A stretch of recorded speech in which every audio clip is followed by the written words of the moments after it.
Welcome back, everybody, to another episode of the Shoney Show. And today we have an absolutely tremendous guest, no less. It is Kyran O'Neill from Total Mental Performance. And I am somebody who have been on the receiving end of working with Kyran. Actually, quite interestingly, between myself and Kyran, I have been on the receiving end of his coaching. He has been on the receiving end of my coaching. He completely transformed my life. We more than doubled his business. And so the push and pull of what we've done in that capacity has been incredible. But we've also become super, super close friends along the way as well. And we've just got such an incredible dynamic together. And we've really enjoyed each other's company inside and outside of business conversations and taking things to the next level. And today we have him on the podcast. But after having worked with him and after, and I mean in both capacities on each side, I still want Kyran to tell you who Kyran is. So Kyran, do you want to take it away and give us a little bit of a snapshot about who you are and what TMP is? Yeah, absolutely. So I'm Kyran. I'm the founder of Total Mental Performance, and we're the world's fastest growing mindset service and mental performance service dedicated to coaching coaches, ultimately to help them master their emotions, minimize overwhelm, and get shit done. And that's it. And the way to think about what we do, if you look at therapy is like 0 to 1.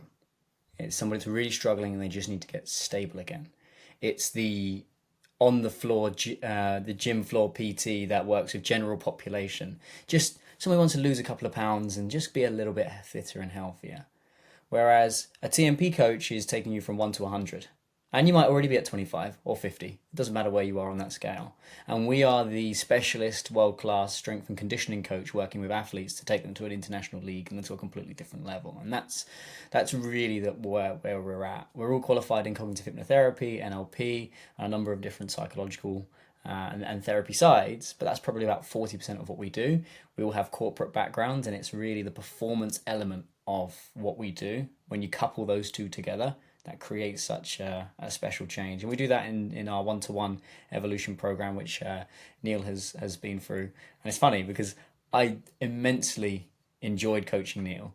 I loved it. I absolutely loved it. He's just on it. He just faces things head on, which is amazing. Everything I gave to him, he'd always implemented. And sometimes he'd ask me, "Is there anything else you want me to do before next session?" He was an operator. What was funny is as he was going through, when you do the type of coaching that I do, you can always tell whether someone's being genuine or not.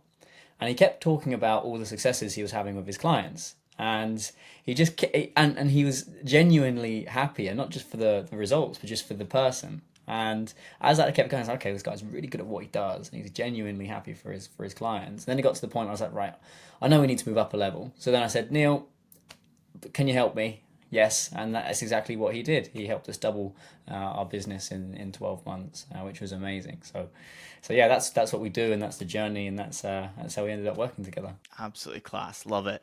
And we're going to transition pretty quickly into some of the golden nuggets that is in your incredible brain here, and draw some of them out for the listeners. So obviously, most of the listeners across the board here are coaches that, whether they came here for the mindset stuff or whatever else it may be, they ultimately want to grow their coaching business. So from your point of view, and given the fact that I understand that this happens, it's not all about the marketing. It's not all about the strategies. So what are some of the things that coaches that you see, that you work with, are not focused upon, that if they did focus on some of these areas, that they would ultimately end up growing their coaching business? Is it mindset? Is it time management? Is it energy management? Is it understanding identity? Like, what are some of those things from the work that you're doing and your coaches are doing with other coaches?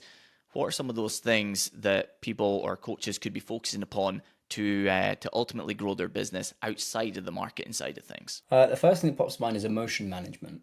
And there's unconscious emotions and there's conscious emotions. Some of you listening to this are like, I know I'm overwhelmed. I know I'm stressed. I know I'm anxious. I know I'm worried. I know I'm riddled with self-doubt. That's conscious emotion management. Then there's unconscious emotion management. And you got to think, what does emotion mean? Emotion. It's energy in motion. And that's flooding through your body and flooding through your thoughts.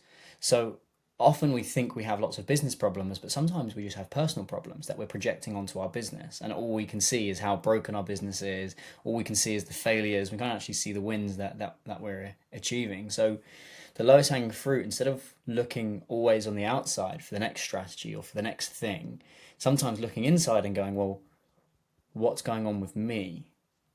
What's going on with my internal thoughts and feelings? So for you, at the beginning of the process, you felt like everything was good. And it was good. But what you didn't realize, there was an unconscious level of panic that was floating through. And when we realized, okay, well, if we shifted this, what would happen? You said, oh, I'd be more calm, I'd be more relaxed, I'd have more energy to go and spend on other things. So by doing that, I mean, you tell me, what were the outcomes of working on that unconscious panic?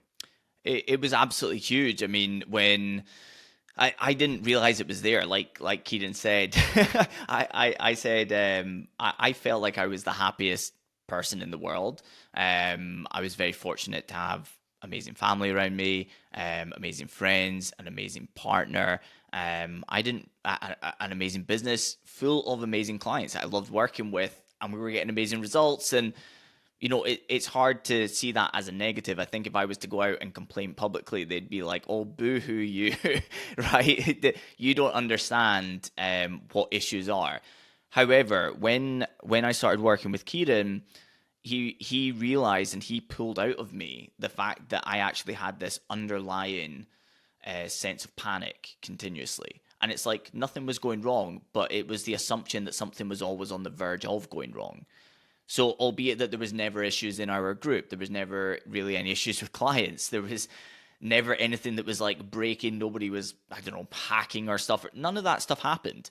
But it was almost like I wonder if something is happening that's negative in my emails. I wonder if there is something that really needs solved inside the group immediately. I wonder if there is somebody that's trying to book a call on my calendar, but there's no spaces available. And those types of things were so unconscious, but were driving me to not sleep well, to have low energy, to get up in the morning and immediately open my laptop before taking any sort of like, all right, let's pause for a second, let's get everything, all of our ducks in a row before starting work.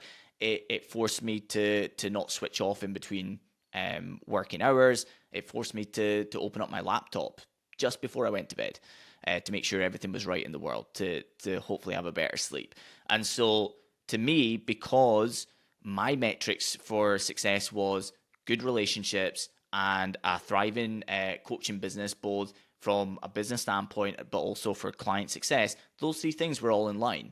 But until we worked on removing that level of panic that was down below, if you will, energy was actually low, and it was discipline that was getting things done, and consistency and just how I was wired that was getting things done.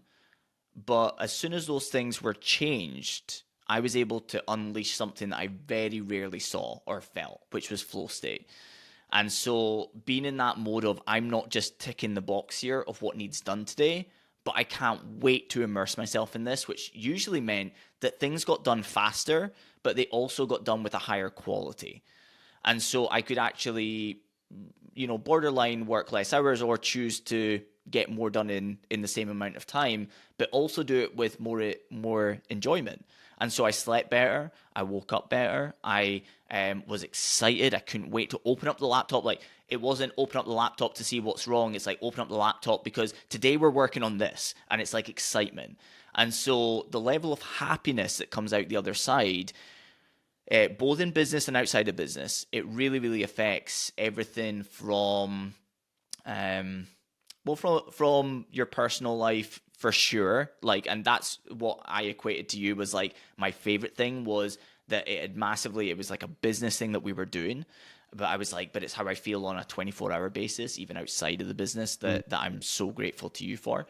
But it also had a really, really big impact on business itself. I was able to show up differently for clients. I was able to get more done in less time. I was able to take, let's say, 12-month goals and make them 8-month goals, where I usually would have said, I'm the type of person that takes 5-year goals and makes them 12 months. Well, you were able to shorten that time frame even because I was operating on another level. So yeah, that's how I felt on that Right. side of the experience.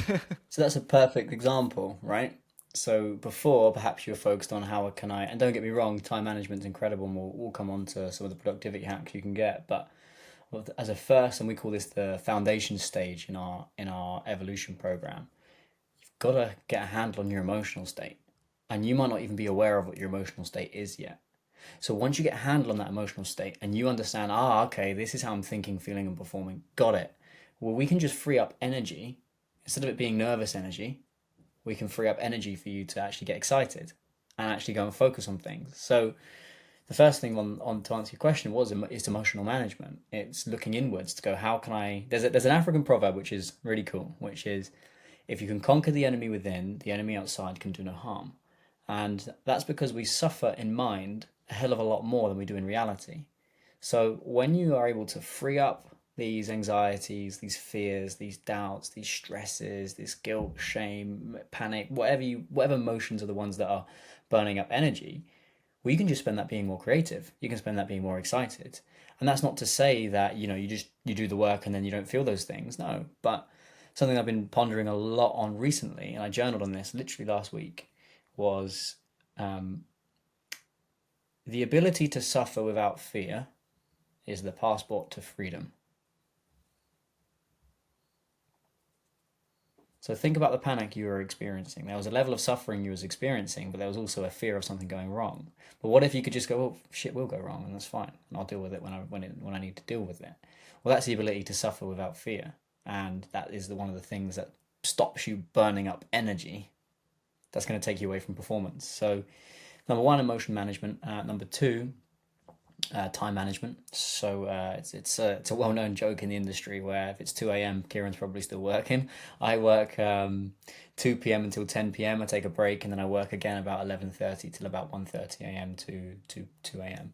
Because I'm a night owl. I operate at night. But when it's the night time and everyone's gone to bed, my brain goes, "Hey, I got an idea," or "Hey, you got a lot of stuff you get to work on." In the mornings, it's the opposite. I wake up in the mornings and I don't want to do anything. I really struggle to wake up. I'm very tired for the first hour. It takes me a long time to get everything going. So I treat that like my evenings. I usually go to the gym, I go for a walk, I get my breakfast in, and do things that way. So with your time and your structure, it's learning to work how you work. With you, we noticed that there was always a bit of an afternoon lull.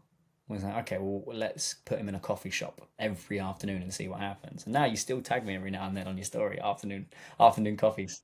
Still stuck with it, right? Oh man, it changes the game. Understanding you and not just trying to replicate somebody that you respect out there in the marketplace and trying to take on their 24-hour routine, and instead just understanding, doing a bit of a time audit and saying, when am I full of energy, when am I not full of energy, and do we take that as, well, if I'm not full of energy at that point, then that's when I should do some more of my downtime stuff or my hobby stuff, or indeed, is it just, and in my case, it was all I needed was a change of environment. If I have my lunch and then I'm like, oh, I'll chill out and watch TV for half an hour. If I do that, then I might take an afternoon nap. I'm certainly going back to work with a bit of resistance. Whereas if I have my lunch and then instantly hop in the car and go to my favorite coffee shop, then I can't wait to get to the coffee shop. I'm listening to tunes on the way there. I'm absolutely buzzing for it. And when I get there, I enjoy every moment. And when it hits like 5:30 p.m., 6 p.m., and they're about to shut, and it's like it's sort of time for me to get back and make dinner for myself and my wife, at that stage, I'm almost like, oh man, like I can't wait to get back to this tomorrow. So it creates excitement for the next day. So yeah, that makes a huge impact. The understanding your own 24 hours for sure. Yeah, and that's you'll see lots of people that are like, 5 a.m. club. Boom, you've got to be up at 5. Everyone thinks you've got to be David Goggins. You don't. You don't have to be any of those things.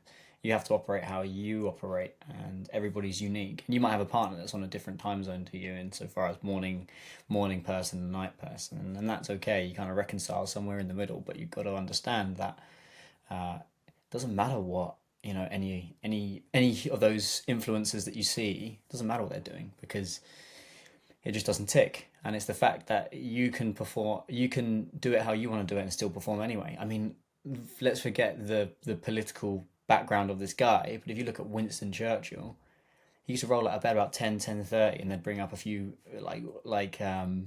what was it? I think it was brandy. I can't remember what it Yeah, was. It was like brandy or rum. that's a breakfast drink. Yeah.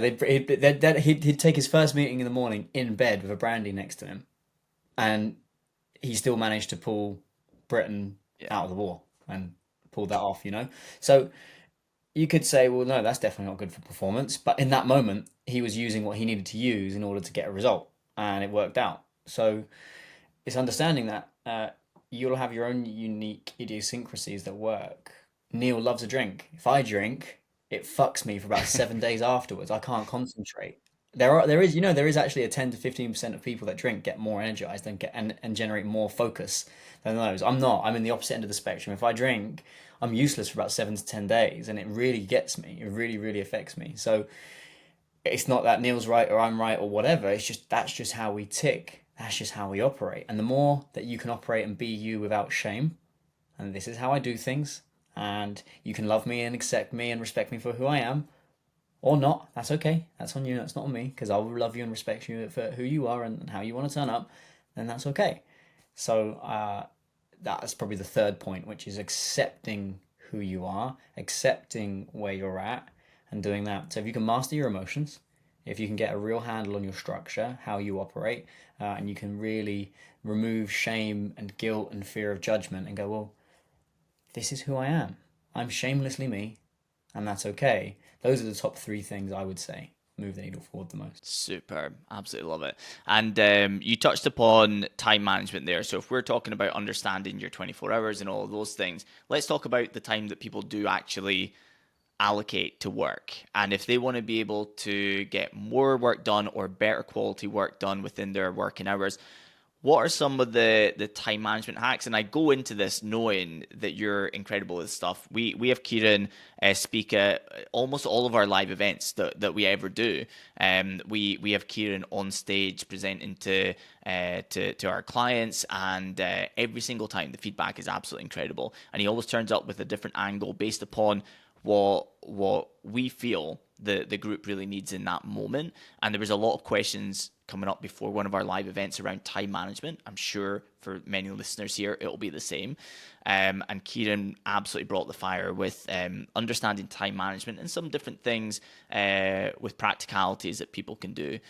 So what are 1, 2, or 3 things that coaches could be doing to manage their time better? Yeah, well, it's funny because at the beginning I thought I went philosophical, and we won't do it on this podcast, but I was like, what even is time? It's the measurement of change, right? It was like, as I started, it's like, well, why are we trying to manage the measurement of change? You can kind of get stuck in your own head in those areas, but to keep things very simple, I actually think the first thing is actually energy management before time management. Because if you're physiologically fucked, your decision making as to where you allocate the remaining time, and if you're mentally and emotionally fucked, you're going to really struggle. So you've got to manage your energy first, because when you manage your energy first, you make better decisions. So that's understanding, okay, well, what is the basics of what I need? How much sleep do I need on average? How much do I need to eat? How much do I need to take downtime and recover? How much production capacity do I have per week? What are the tasks that energize me and which ones drain me? Once you've nailed your energy management and actually thinking about, okay, well, what am I spending my time on? And I'm actually looking after myself, because if you're not looking after yourself, you're going to struggle to be a bit of an operator. The second thing is slowing down to speed up. So we're talking about downtime. So the ability to sharpen the saw. Have I ever told you the lumberjack story? No, go for it. Right. I put a bit of a geezer spin on it. So you got these two lumberjacks. You've got John Boy, 20 years old, first job, built like a brick shit house. Tall, big, ripped, huge muscles. And he's paired with a guy called Keith. Keith is like mid-50s, coming towards the end of his career. John Boy looks over at, and he's small and skinny and wiry, and he's really like, John Boy's looking at him, he's going, there's no way this guy's going to chop down more trees than I can chop. So they start off the day, John Boy races out with his brand new shiny axe, runs straight out, chop, chop, chop, chop. Keith has gone, having a little stretch. Right. Doesn't even walk out to the first tree, goes into the cabin and puts the kettle on, makes himself a cup of tea. John Boy's going, I'm going to smash this old man. He's chopping and chopping, boom, goes down the first tree. Keith hasn't even left the cabin by the time he's on the second one. Chop, chop, chop, chop. Out comes Keith, and with half the amount of chops that what John Boy's hitting, boom, goes down the first tree, goes back inside. John Boy's on his third tree, and he's going, why has he gone back inside? He's only done one. I'm going to smash him. And this theme seems to happen. But what's happening throughout the day is John Boy is taking a lot more swings to chop down a tree. So Keith is cutting them down in, say, 7 swings, whereas it's taking him now 20 swings, 30 swings to get one tree down. On top of that, his hands are blistering, there's blood pouring down his wrists, and he's tired and he's sweating. And by the time they get to the early afternoon, even though John Boy's been out there a lot longer, Keith and him are actually neck and neck. They've done the same amount of trees, and every time that Keith chops down a tree, he goes back into his cabin. By the end of the day, this continued. Now it's taken 50 swings to get the trees down, and Keith has done double the amount of John Boy. John Boy comes in, hands are all blistered, he's tired, his back's hurt, and he throws his axe on the floor and he goes, "What are you doing in there, Keith? What are you doing in that bloody cabin?" And he goes, "Well, I'm sharpening the saw, sharpening the axe." "What do you mean?" "Well, show me your axe." You showed him completely blunt. He goes, "Look at mine, sharp as a knife, the sharpest thing possible." Top of that, I'm just taking a little bit of a rest because it's a lot of hard work. And guess what? It's only Monday. So now John Boy's thinking, God, I've been absolutely smashed out the park. And it's exactly the same with you and your work. You have to take time to sharpen the saw. Last night, so I'm back visiting my parents as I'm on a speaking tour across Europe at the minute, and last night I could have we've got our own TMP event next week, 120 coaches and a luxury cinema in Manchester. I could have very easily just started working on more content. I could have very easily gone into that. But I realised that my axe, after all the travel and the speaking and the events I've just come out of, my axe was blunt. So whilst the John Boy inside me wants to go, nah, go on, just go take yourself out to a coffee shop or to the library and just start working. Actually, the Keith inside me said, go to the gym. It's the 3rd day you haven't trained. Come back, have some food, watch some Netflix, chill. This is a marathon, not a sprint, because I've got 3 more speaking gigs this week. We've got the event next week, family wedding the week after, and only then when we're flying back home. So it's learning that if you can slow down to speed up, you'll get a lot more done. So I would say that's the second thing. That's the biggest, is actually slowing down to speed up. Downtime actually equals uptime. Sharpening the saw is going to allow you to get more done versus just grinding through. And there's only so many times you can David Goggins it before you start making mistakes and fucking things up.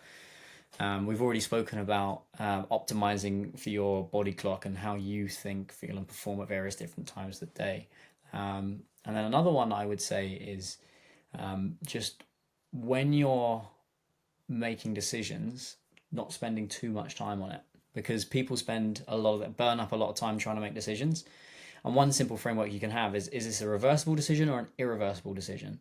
If it's an irreversible decision, having a child, getting a dog, letting a team member go, what else are there some irreversible decisions? Deciding to delete an Instagram account, whatever the irreversible decisions are, you should spend time on those ones. Don't make those ones rashly. But a reversible decision, I'm going to run a new type of marketing, I'm going to run a new campaign, or I'm going to try and target a new niche. Well, don't spend too much time on those, because you're just burning up more energy by being anxious about whether it's right or wrong. Even if you can just get more than half clear. All right, well, I'm 55-45, sure.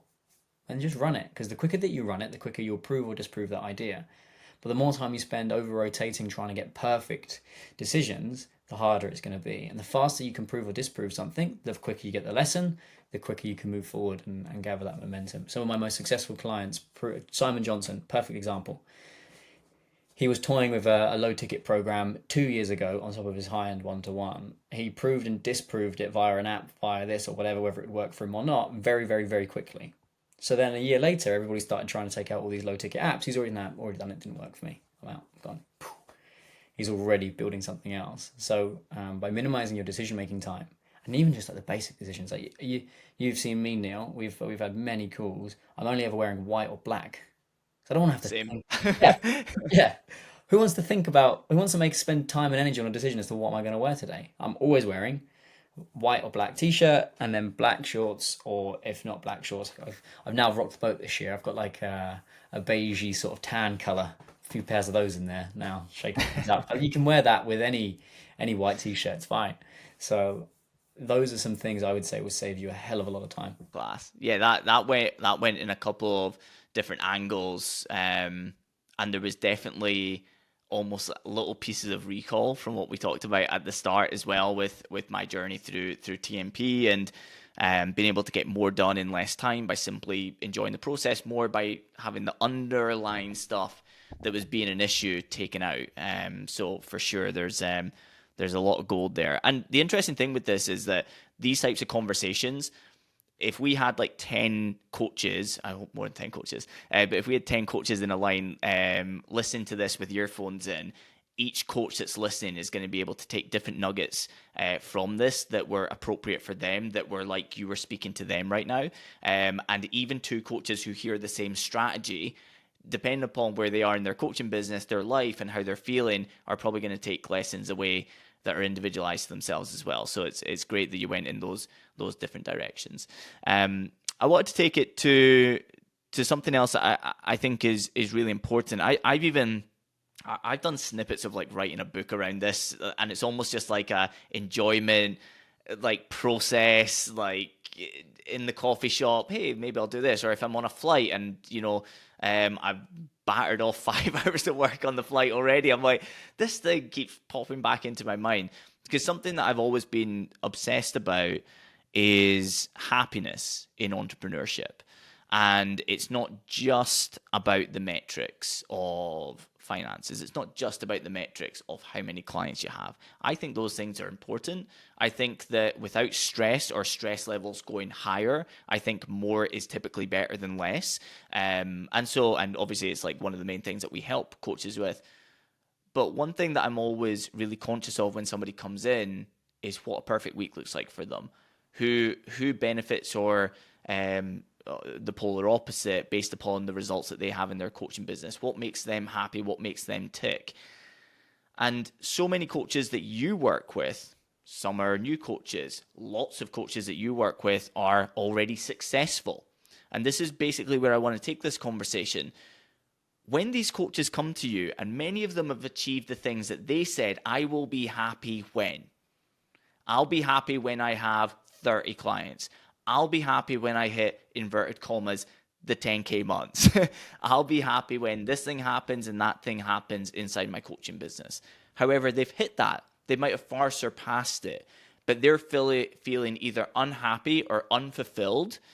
What are some of the things that you see with those coaches that turn that around and make them more fulfilled or more happy when they get something right on the other side? Yeah, it depends on from which energy they were building from. So I know for me, certainly, I built a lot of my initial success in boxing and international software sales on scarcity, on not feeling good enough, or not feeling worthy, or feeling like I had a point to prove. And there is some real beauty in that, because that's often the thing that pushes you to extreme levels. It's the thing that enables you to really gather momentum and make things happen. But that's not sustainable if you want to. I prefer joy over happiness. This is the linguist inside me. The linguist inside me is that happiness is it's less sustainable for me. I look at joy, and joy is a lot more sustainable. For example, you can get joy just going for your morning walk. You can experience joy. I experience joy in doing what we're doing right now. For as a fuel source, I really like joy. So we talk about joy optimization. How can we optimize for joy? But the coaches that have built mainly out of darkness, and then they achieve a level of success, and like, well, I still have the same feelings that I did kind of at the beginning of this process. So why are they still there? So for you, it was an element of panic. Well, why do I still feel? You wasn't even aware. It was only when I brought it to your consciousness. That was when you went, oh, why do I still feel this panic? Actually, I've always felt this. I just thought this was normal. I just was thought the way we were. So if you're building out of that space, well, then it's getting to a place where you can kind of make peace with the past. It's making peace with who you used to be, making peace with that kid that didn't feel enough, lovable, or worthy. Newsflash, everybody's afraid of that, but we work with the ambitious mind. That's our thing.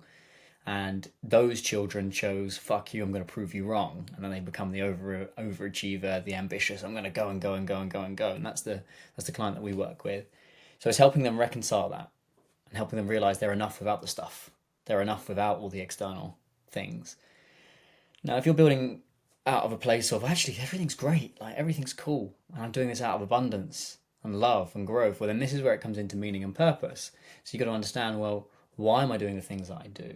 So for me, my ambition pushed me to the extremes of burnout, anxiety, and eating disorder, and a failed suicide attempt. Now, a lot of people think that will never happen to me, but it does. I never thought that would happen to me, but it did. And I don't want any other ambitious individual to ever have to fall through that trap. But on the opposite side of that scale, I've also been able to build a business and a career that I absolutely fucking adore. Like it's never when you said, do you want to jump on the podcast? I was like, oh, it's like, yeah, of course I do. Boom, in. Or if I get new clients, I'm not thinking, oh, I've got more clients to service. I get to service more clients. Cool, boom. Oh, we've got to hire another coach. No, I get to hire another coach. Cool. So if you're operating out of abundance, and you're probably struggling, why am I not feeling, again, I go back to joy versus happiness. Why am I not feeling the joy? Well, you got to look at, well, why are you trying to solve what you solve? So for me, my impossible goal is to help ambitious minds around the world achieve psychological freedom. Now, not every single person can do that. And then what does psychological freedom mean? To me, it's the ability to suffer and still do the thing anyway. It's the ability to navigate your emotions and still perform. Because it's irrelevant how you feel, you can still do the thing and perform. So that's a different ball game, because that's more looking at, okay, well, what are your inherent drivers? What are your core values? What is important to you? And sometimes we build a business, we build a level of success, and I see this all the time with high performers, is they fall, instead of playing to win, like they did when they started, they start playing to not lose. And once you start playing to not lose, that's where you stop taking risks. That's where you start, I mean, this has worked for so long. Do I really want to rock the boat? Like, what if it doesn't work? Or if I was playing not to lose, I wouldn't rent a luxury cinema in Manchester and go, all right, let's see what we can do with that. I would have just said, nah, we don't need to spend all that money. What we've got, what's going is good. We're profitable. Let's keep it there. Playing to win is like, no, I'm playing to win. I want to change people's lives. I want to change the way that people interpret their reality. Thus, we need a very unique space and venue to do that. So on we go. So if you're operating out of that place where it's not so much a dark, heavy energy, and actually it's more abundance, well, then that's where we go into, well, what is the point?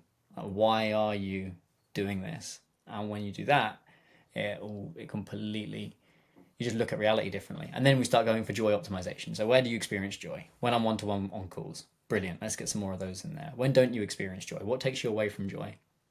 Admin.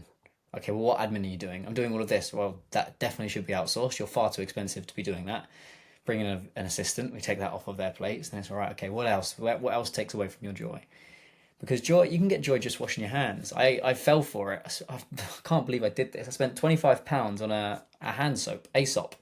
And the reason I spent it was because I was quite stressed. And then this Aesop rep come past and said, just try this soap, it might calm you down. And in this soap, it had this, I think it's called Spelt. It felt like this really fine sand grain stuff. I just started washing my hands, and I really focused on just washing my hands and just feeling the whatever it was, like the grainy sort of feeling. And then I washed my hands, I dried them off, and I just felt a little bit more calm. And I found joy in that moment of washing my hands. So then I was like, oh, go on, how much is it then? In fact, don't tell me. I just tapped the card and run off. And I got home and looked at my phone. I was like, fucking hell, 25 quid on hand soap. But now I have it in my office. Because if I need to take a minute to go and recharge, I now use that to go and wash my hands and experience joy. So there's lots of things that you can do to optimize for joy.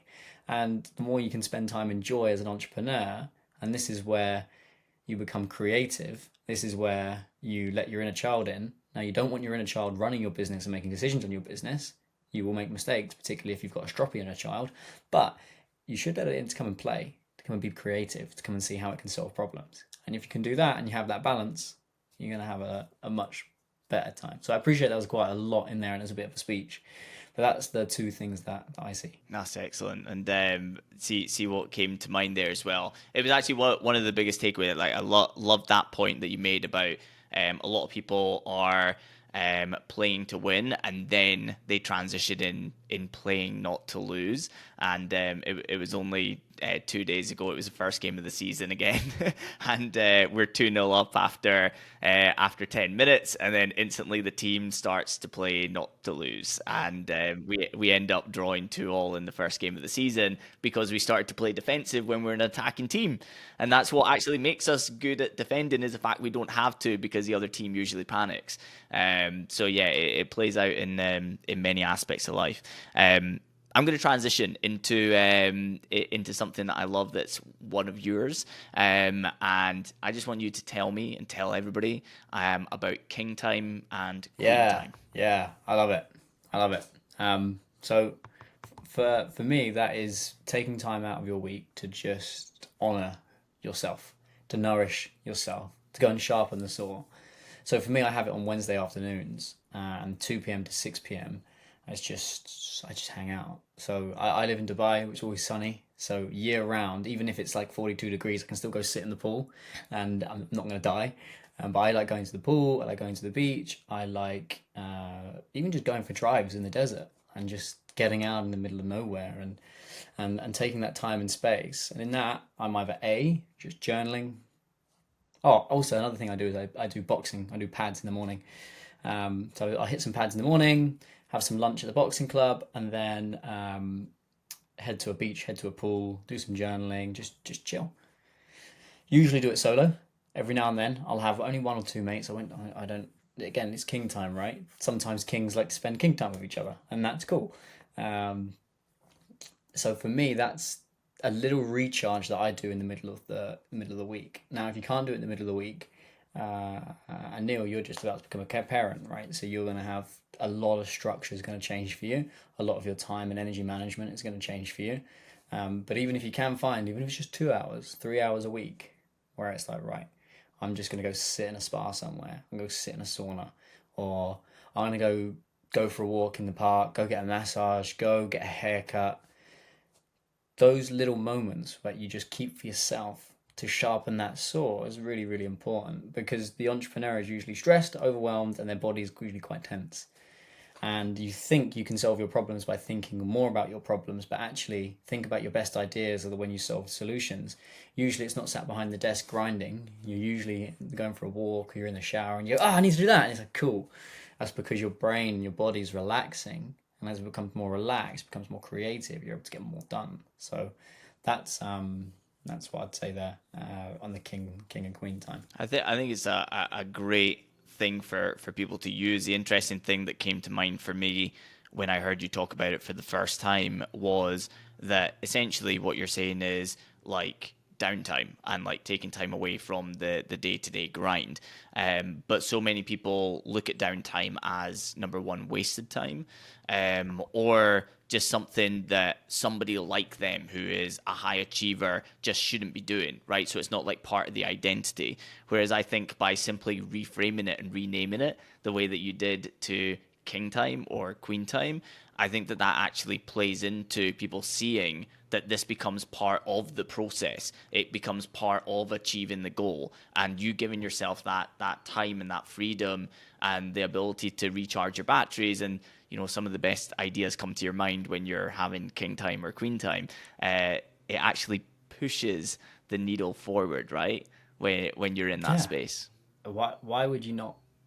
Like, let's take you're a football man, right? Do you follow any of the Premier League clubs or not? I do, but I've gotten to this stage now where basically I like watching what is going to be the best game of the week rather than caring about a certain team. I'm on But the opposite end of go the for it. spectrum. I'm absolutely obsessed with Arsenal. I Sorry to oh hear that. God, obsessed, obsessed. Yeah, and we got a player called Bukayo Saka. I genuinely believe he's one of the best young players on the planet. Unreal. He's Unreal incredible. for his age as well. Like the strength, the power, the speed, his ability to change a game, even his consistency. I think he played like 72 Premier League games in a row or something ridiculous like that for Arsenal. The fear with Bukayo Saka is he's going to burn out. He's not going to recover. And it only takes one big injury when you've been putting so many miles on the clock. where things could go wrong. And he's always played at England, always. He's always on the right wing. So that's a bit of a challenge. He's started nearly every Premier League game, or nearly every Premier League game last season. That's another challenge. So for him, I'll be looking at him and going, right, well, he needs some king time. And there's been some times where if we look at Gabriel Martinelli, who plays on the left wing, last season he started flagging. Because again, he was playing game after game after game, the cup games, every Premier League game, Europa League game. He was playing every single time towards the end of the season. And same with Bukayo Saka, their performances started to drop off because they weren't as sharp. So do you want to be rested? Because this is one insight which I think will change the game for people, which is think of yourself as a commercial athlete.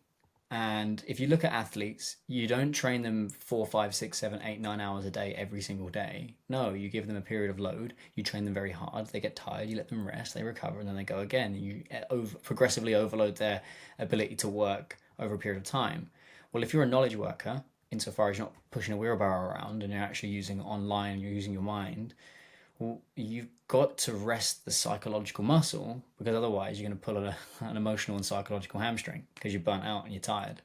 So that for me is so important, because otherwise you're just going to be playing fatigued and you're going to be batting at 50, 60%. And I would challenge everyone listening to ask themselves, on a scale of 1 to 10, how good is my productivity? And rarely does anyone go 10 out of 10. Rarely. And one thing I've noticed with the top performers is it's always, if it is a 10 out of 10, they always say a 9 because they believe there's always more.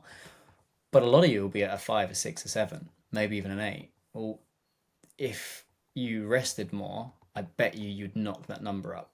But emotionally, if you're too anxious and scared and stressed, or your relationship with downtime is a bad one, you're never going to take it. And then you're going to get stuck. So that's super important, and that's how I see it. Excellent, superb. That's a good place to end it today. And if you want to give them a quick snapshot of where's the best place where they can find out more about you, and indeed whether it is a live event or anything that you've got coming up, where they can immerse themselves in more of Kyran. Yeah, so I would head to www.totalmentalperformance.com or at Total Mental Performance. First one's our website, the second one's our Instagram.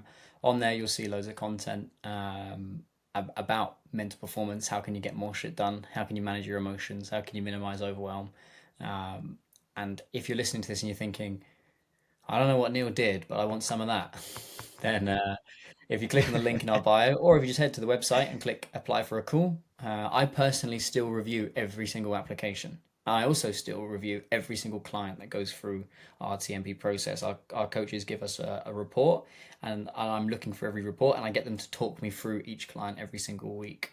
So if you're looking to join the team, maybe you're a solopreneur, so it's just you and you're trying to figure out what's next. Maybe you've got a small team of 1 to 5. We've got programs built specifically at all of those various different levels. You can apply on there and get a hold of me. Superb. Okay, right. Well, thanks so much for that. Thanks so much for being here and sharing so openly as well. It's been absolutely incredible. And thanks to everybody listening and being here for another episode of The Shoney Show. Take care, and I'll see you in the next episode.